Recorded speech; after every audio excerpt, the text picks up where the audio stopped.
শিক্ষার্থীবৃন্দ, আমরা সপ্তম শ্রেণীতে বিজ্ঞানে একটি পরীক্ষা সম্পন্ন করব। পরীক্ষাটির নাম হলো ফল সবজি দিয়ে ব্যাটারি তৈরি। আমরা এখানে কি নিয়েছি, এটার নাম কি? আলু। কয়টা আলু নিয়েছি? 4টি আলু নিয়েছি, তাই না? আচ্ছা, প্রতিটা আলুতে 2টি করে দণ্ড দিয়েছি। এটাকে বলা হয় কি? অ্যালুমিনিয়ামের দণ্ড। অ্যালুমিনিয়ামের দণ্ড আমরা এখানেও দেখাই, আমাদের কাছে আছে অ্যালুমিনিয়ামের দণ্ড এটা।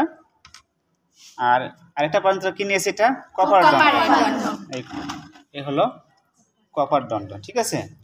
তাহলে অ্যালুমিনিয়ামের এক প্রান্ত আমরা এখানে নিয়ে আসছি নেগেটিভ হিসাবে, একটা অপর প্রান্ত কপারের দণ্ডের সাথে অ্যালুমিনিয়াম, আবার কপারের সাথে অ্যালুমিনিয়াম, কপারের সাথে অ্যালুমিনিয়াম যুক্ত করেছি এবং একটি প্রান্ত পজিটিভ বের করেছি এবং এর সাথে একটি লাইট, আমরা ছোট্ট একটি লাইট সংযুক্ত করেছি, তাই না? তাহলে একজন শিক্ষার্থী, তুমি লাইটের অপর প্রান্তের সাথে এই নেগেটিভ প্রান্তটা যুক্ত করো, দেখি আলো জ্বলে কিনা। যদি আলো জ্বলে করে তাহলে আমাদের পরীক্ষা সাকসেসফুল। আলো জ্বলছে, খুব সুন্দর করে এটা লাইটে আলো জ্বলছে, তাই না? তাহলে আমাদের পরীক্ষাটা সফল হয়েছে। আচ্ছা, লাইটটা খুলে আরেকবার লাগাও তো তুমি, আস্তে করে। হ্যাঁ, আলো নাই, টাচ করা মাত্র আলো জ্বলে উঠবে, ঠিক আছে? তাহলে এভাবে আমরা ফল সবজি দিয়ে ব্যাটারি তৈরি করতে পারি। আমরা চাইলে লেবু দিয়ে করতে পারি, আমাদের ম্যানুয়ালে দেওয়া আছে লেবু দিয়েও সম্ভব।